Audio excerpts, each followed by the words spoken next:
So it's a lovely tune. I'm going to talk you through some of the key points in playing it.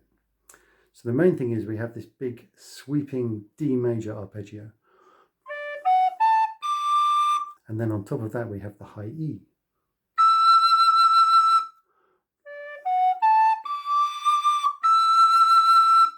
So you really need to have a strong D major arpeggio to play this tune. That's without tonguing.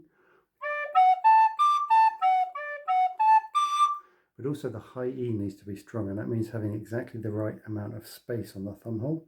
So I'm using this bent knuckle articulation.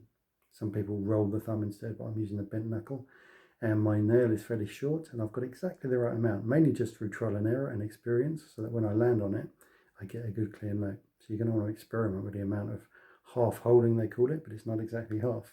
It's the amount you need to get a clear note.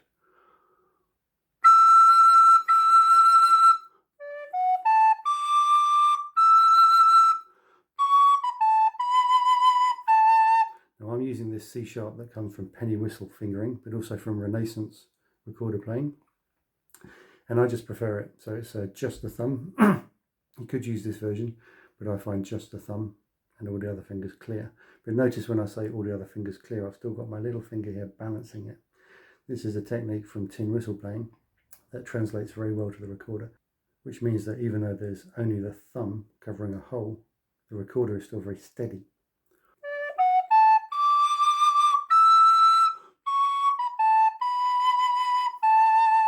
And then, so that's more up the scale, but we still miss the G.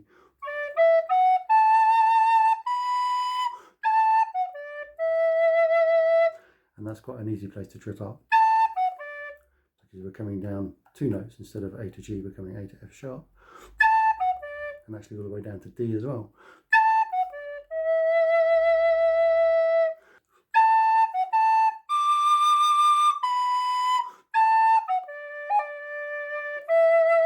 Now I've repeated that D note by articulating with this finger. This is a tin whistle technique, but I think it sounds fine.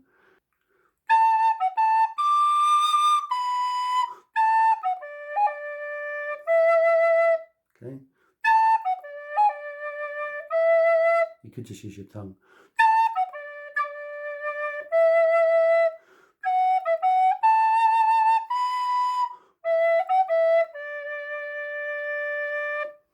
So it's a great tune to practice some fundamentals on the Descant recorder.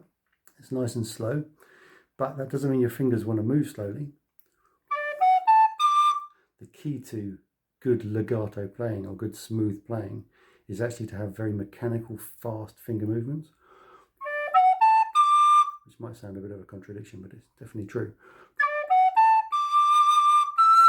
Okay, so I'm going to play it for you again now. So watch for some of those details that I just pointed out.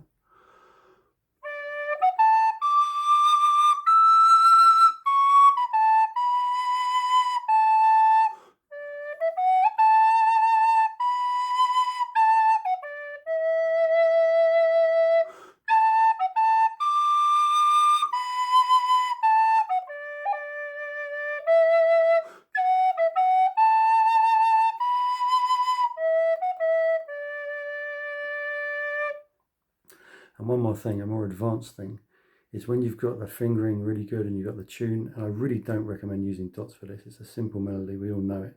So just focus on the playing and the musicality. So one more thing to look at is a little bit of vibrato.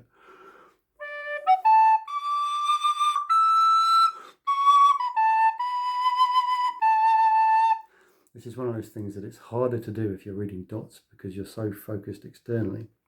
You're not really in your body so much, but I'm just automatically putting this little, just a little bit of vibrato to put a bit more feeling into what I'm playing.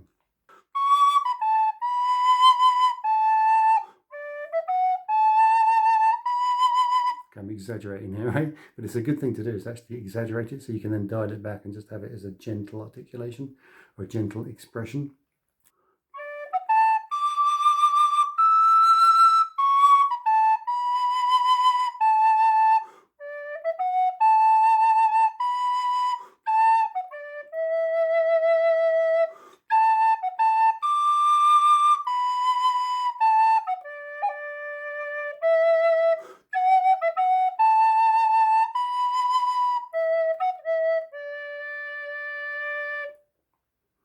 Thanks for watching.